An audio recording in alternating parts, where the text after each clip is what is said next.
जय जगन्नाथ सांग मैंने आज आम बनइबा कदली मालपुआ से गोटे बाउल आम नहीं मैदा पाचिला कदली की छड़े रखी एवं स्वाद अनुसार चीनी देवे जो मात्रा रे मीठा खाइबे से अनुसार चीनी देवे।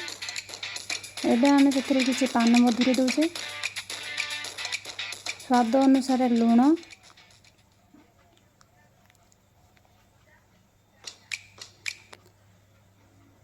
एबे हमें किसी पानी देकी ताको भल भाव में फेंटे दवा।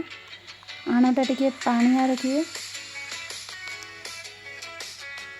कदलीटा को भल भाव मेल्ट करेंगे से आम बेकिंग पाउडर दौचे फुलवाई साहाय्य करिवो।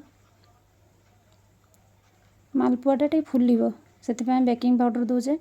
आपण चाहिए भी क्षीर देकी गुड़े पारे मु क्षीर जेहेतु देनी मिल्क मेड देकी अल्प मिल्क मेड दौचे टेस्ट पाई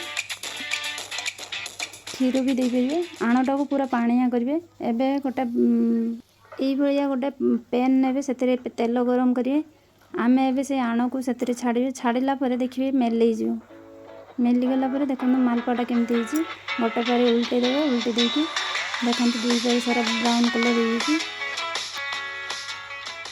आउ थे आम देखु केमती दूची देखु भल भाव देला मेल हो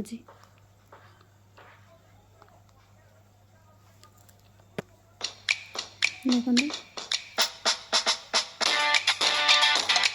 उल्टा उल्टली एटा है नहीं भल भाव